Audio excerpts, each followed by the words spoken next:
You have to start somewhere, right? And you have to try and do something well before you go on and expand and do anything else. The same thing when you're developing a collection, right? You develop your expertise in a certain market, in a certain niche, before you go on and expand your collection. So same thing with any kind of knowledge that has an impact on how you produce, how you sell, how you communicate, all of those things.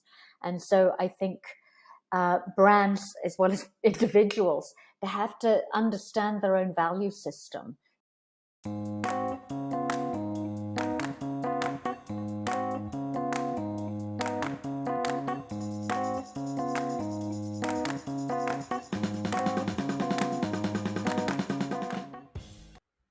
Welcome to today's episode of Staying Curious. I'm your host, Aimee Heuschkel, and today's guest is Dr. Sass Brown. Sass is currently the program lead of the new MA at Kingston University, London, called Sustainable Fashion, Business and Practices, a practice-based hybrid course focusing on tangible interventions in the system of fashion. Prior to this, Sass was the founding dean of the Dubai Institute of Design and Innovation and the interim dean for the Fashion Institute of Technology School of Art and Design in New York. As a fashion designer with a background in sustainable development, Brown is an advisor for Sustantia 100, the annual Danish Sustainable Solutions Guide that honors developments in sustainability across multiple industries. She was also an associate dean researcher and the MISTRA Future Fashion Educational Research Consortium that advises on the integration of sustainability into mainstream fashion. As a researcher, writer, and educator, Brown's area of expertise is ethical fashion in all of its forms, from slow design and heritage craft skills to recycling, reuse, and alternative business models. She has published papers and spoken around the world on the topic of sustainable fashion. Her publications include the books Eco Fashion and Refashioned for British publishers Lawrence King. Please welcoming and joining Sass. Thank you, Sass, for joining us today. I'm very excited to speak with you. I hope you're doing well. Thank you. Happy to be here. It's a pleasure to be here. Thank you. So that was a mouthful. You've done a couple of things in your career. Yes, it is a bit of a mouthful. It's had some interesting. Yeah, at least we know that you're for real, because that was a lot. It's amazing, absolutely amazing career you've had. Thank you. So tell me what you're currently doing. What is your fashion and design background? Let's start there. I know we went through a little bit of it, but it'd be great to hear it from you. Sure. Well, I'm trained as a fashion designer. I still consider myself a fashion designer, although I'm not currently really practicing. I do advise on design from a sustainable perspective. I still write significantly, both in the academic space and in the commercial space, about sustainable and ethical fashion. I speak publicly a fair bit, and I guess the most recent thing that I've undertaken is the writing of a new master's for Kingston University, the one that you referenced. So Sustainable Fashion, Business and Practices, which is a sort of a hybrid course in making tangible interventions into the system of fashion. So it's just gone through validation and all of the writing processes, and it's being offered for the first time in the fall of this year. So about to happen shortly. Wow. That's fantastic. Yep. So what was the inspiration? Let's start with that course. So where did that the inspiration behind that course come from? And then also, with the books and everything. So kind of how has this sort of gone from writing these two books to now having this master's program? Gosh, yeah, that's been a journey. I mean, the first book came out in 2010, which was simultaneous with my website at the time, now archived, but Eco Fashion Talk. And of course, the process to develop a book is a few years in the undertaking. So it started several years before that it was published in 2010. But the reason behind that book, and indeed the one afterwards, was because nobody was really talking about ethics equal to ethical. When we were first having those conversations, the public discourse was really about the environmental impact of the fashion industry and of businesses and brands that were impacting that in a positive way, but they weren't looking at it from a fashion perspective. And I'm a fashion designer. I am equally interested in things being beautiful. So I'm not interested in boring beige t-shirts. I don't think the world needs another t-shirt, no matter how ecologically or ethically it's produced. So, and I travel extensively with my speaking and writing. And so I was aware of so many designers around the world that were doing fantastic work, that were challenging the system in non-traditional ways and doing beautiful product. And nobody was really talking about it. They had perhaps their own local community. They were, known within their own geography, but, whether it was Valparaiso, Chile, or Nottingham, Trent, or Brooklyn, New York, or whatever, everybody was working in their little bubbles and to a degree feeling fairly isolated, that they were alone challenging the system of fashion. And I wanted to honor all of this amazing work being done and connect all of the dots, and say, look, it's not just you on your own. It's all over the world. There are emerging small designers challenging all of these traditions, these accepted norms of our fashion industry, with really positive outputs. And so that was the impetus behind the first book. The website, the second book, was just about designers working with upcycled materials, both pre and post consumer waste. Now it's just because there are so many designers doing amazing work with waste, and I couldn't fit it all in one chapter. So that's where that came from. And the new MA really was an outgrowth of all of those processes. So, I teach small modules and workshops, both for businesses and for academic institutions around the world. And so I've developed and written small modules, workshops, tons of talks, and so on all of the different topics that are now gathered together into a single MA. So for the longest time, I thought that the challenge was to incorporate sustainability into every program and every module and every degree.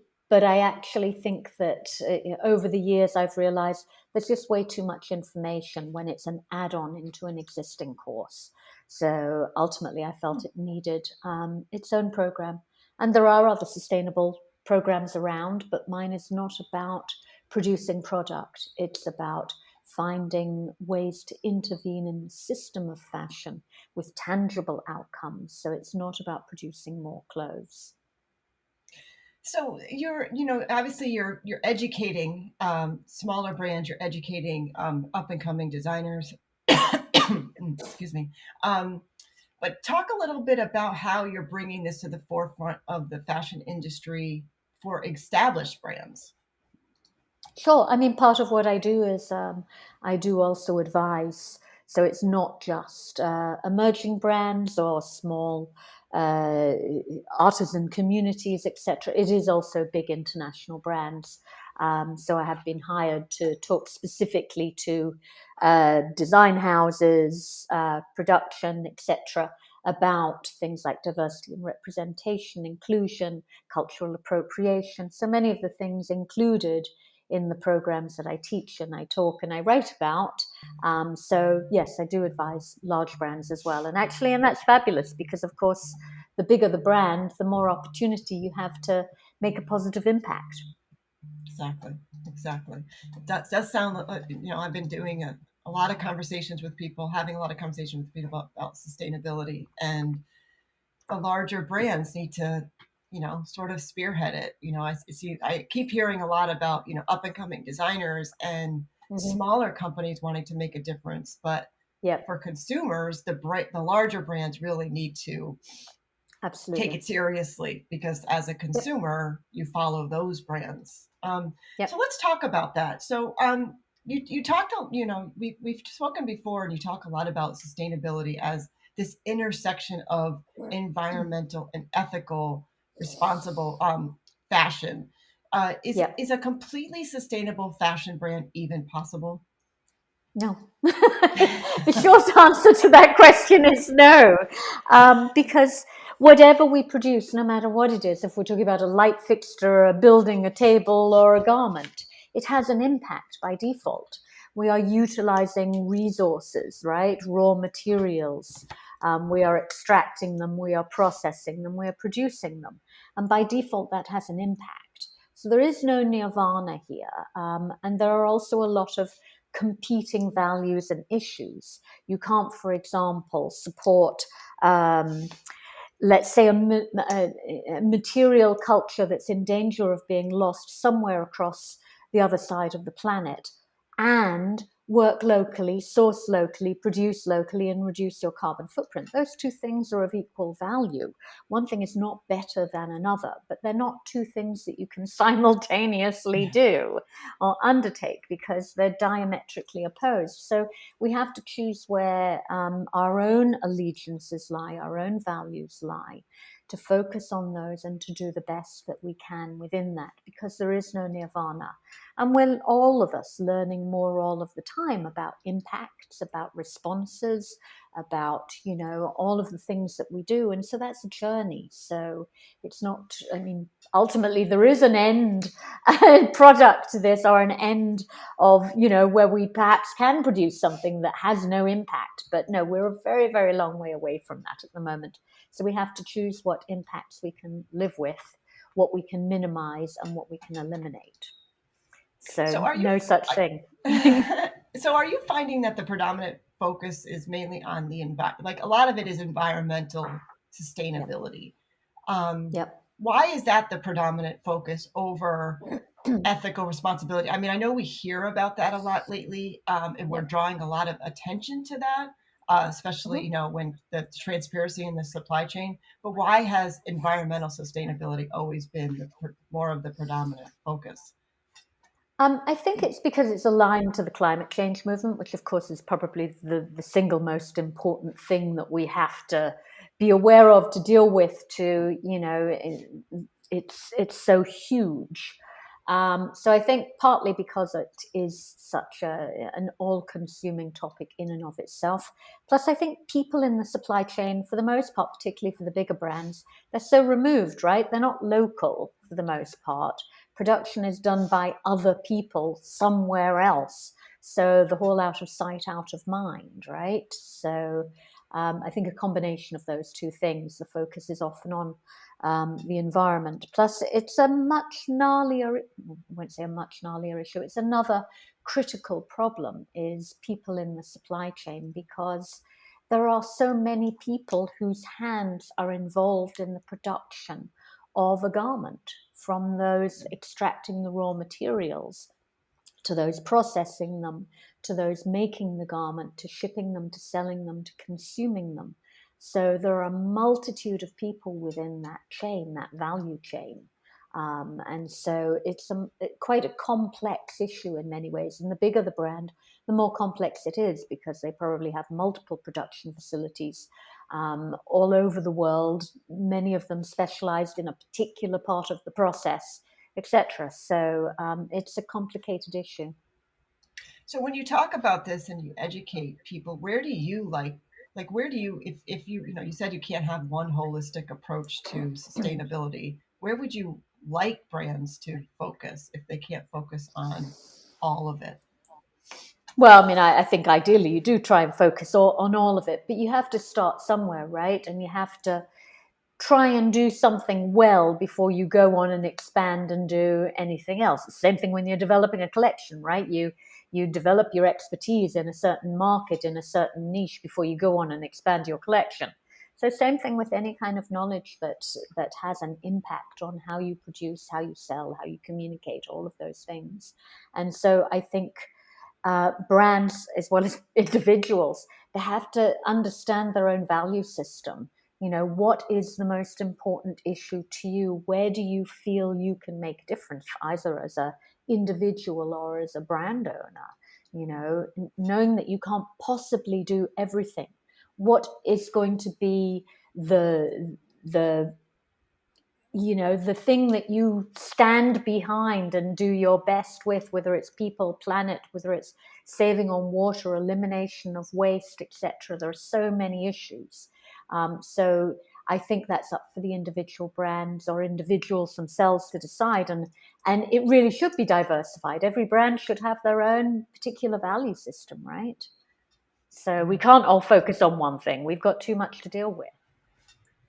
So let's talk about how these brands are speaking to the market. Some of these brands are only talks, they focus on the best parts of who they are and not the totality of who they are. Talk a little bit about that and what that means.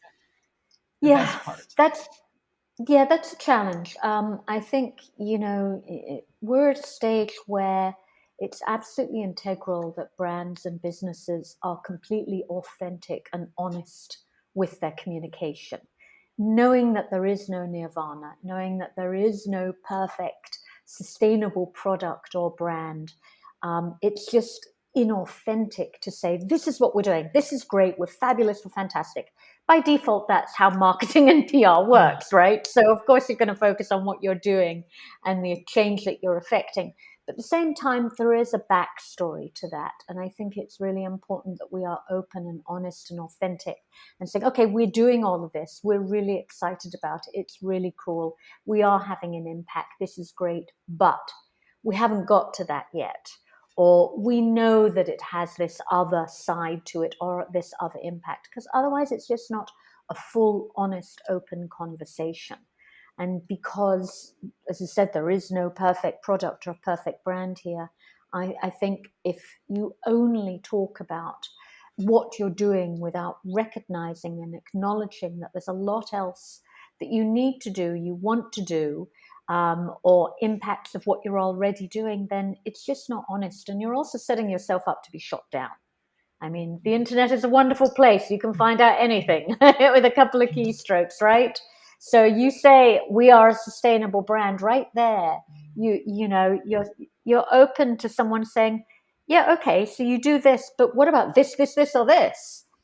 Yeah. So I think we really need very honest, open, authentic conversations, because when they aren't, they come across as very one-sided, and they don't come across as honest. And people aren't stupid.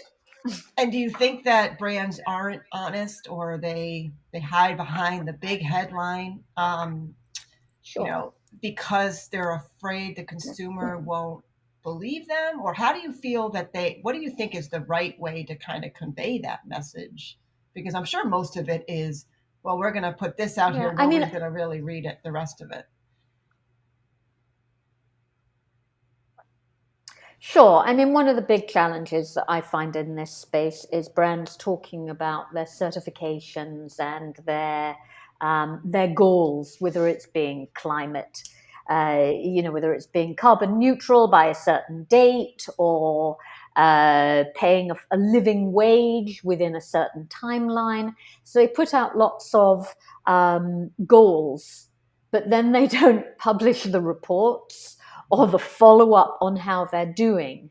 And that sort of gets lost in the busyness of, we're all inundated with a ton of information on a daily basis. So it's like, great, so-and-so is saying that by 2030, they're going to be carbon neutral.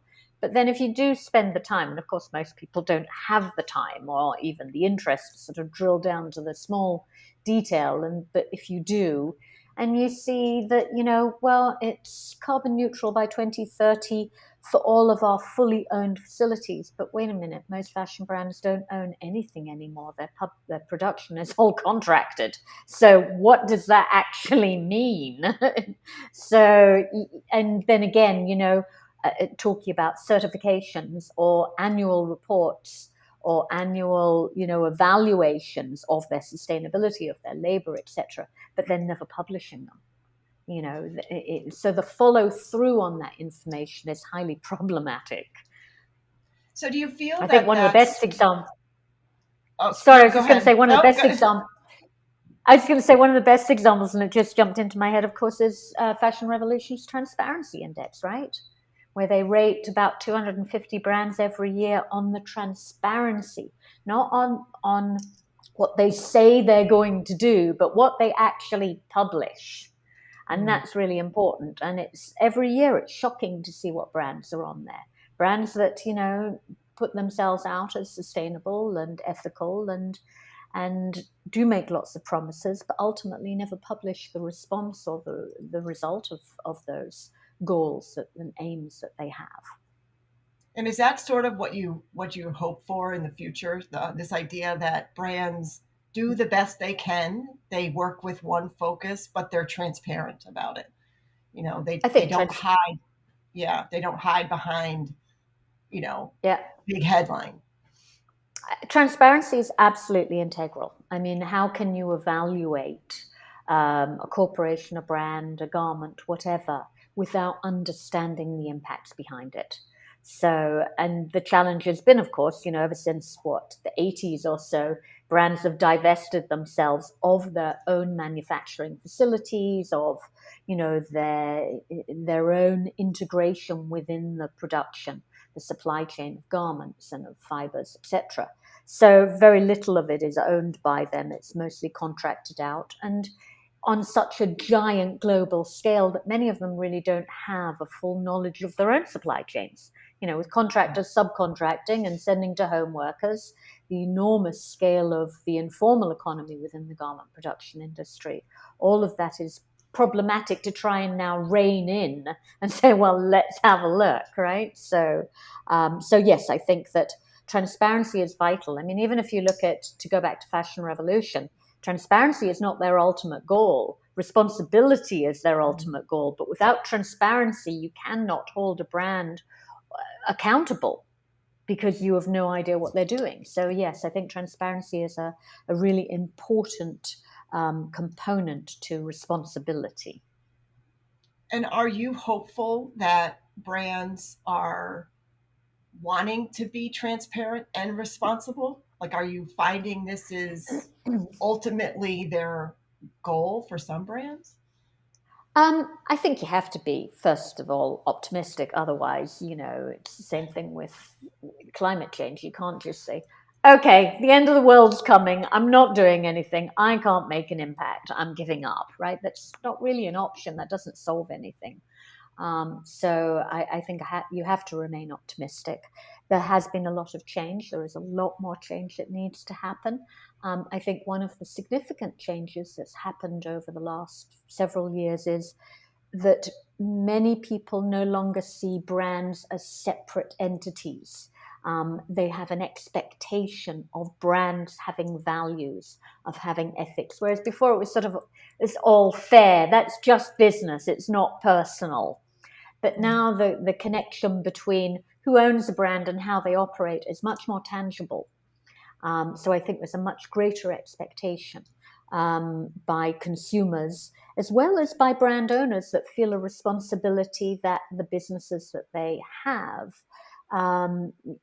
perpetuate their own personal values. So, and there have been many brands that have been established on those values, right? So I think, however, for really significant change, there are multiple stakeholders. There is legislation, so governmental, whatever that is a requirement. There is brand responsibility, and there's consumer demand. And for real change to happen, it requires all three major stakeholders to instigate that level of change. So how much of a problem is greenwashing in the fashion industry today? I think it's huge. And I mean, we've already talked a little bit about how brands by default, I mean, marketing PR is about marketing and representing the best of what you do, right? So the tradition of what it is sort of no longer in step with how we need to be in terms of honesty, authenticity, etc. So greenwashing is hugely problematic. The best brands are honest and they are open about what they're not doing, what they need to do. And, I think consumers are aware of that.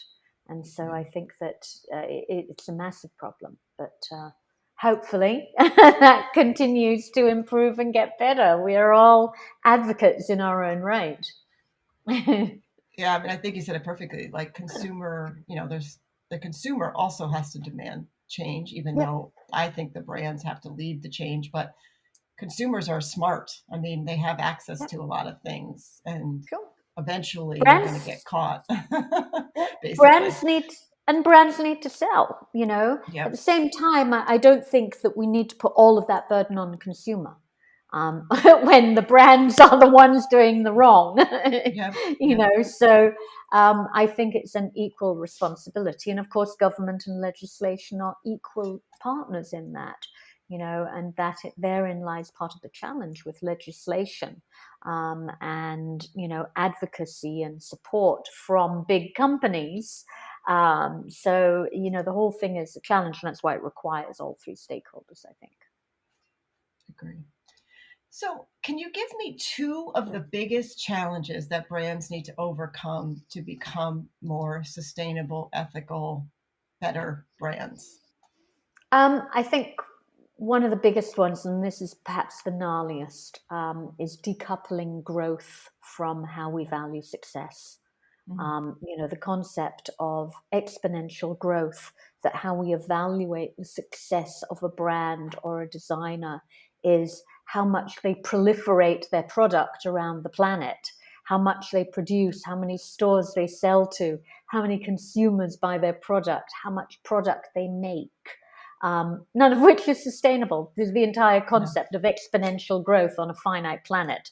The two things don't work together, right? So I think decoupling growth from our concept of what success means is probably the single most important challenge that we have, because it's embedded in our economics. It's embedded in, how countries evaluate their own success, GDP, right? It's embedded in the corporation setup of, a publicly traded company. First responsibility is to their stakeholders and their investors in quarterly returns. It's not to the people in their supply chain. It's not to the environment. It is to that. So I think all of those things, unfortunately, don't work. I'm not necessarily advocating for, communism or Marxism, but I do think that we need to have really difficult discussions about what alternative systems are. If we look at the Netherlands pre-pandemic or during pandemic, I guess, the main part of lockdown, we're talking about the donut economy, right? Which is effectively triple bottom line accounting for a country. It's how do we evaluate our impact equal to our output? So there are alternative methodologies. That doesn't make it an easy thing to embrace, but I think that is our single most challenging problem that there is. So the degrowth, the concept of degrowth. And what is one example of a brand doing sustainable messaging or marketing well? Do you have one example?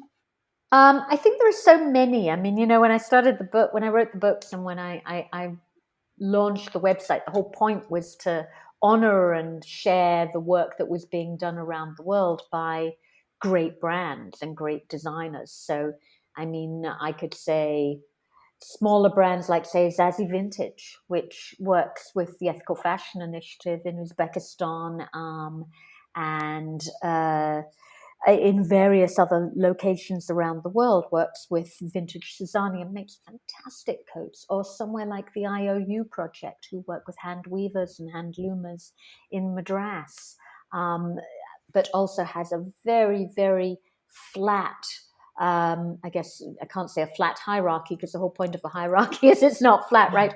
But equals the consumer and the weaver and the farmer as equal to the designer. That there is no product without all of those components, and the designer isn't at the top of that, or the brand owner isn't at the top of that, and everyone else is somehow below.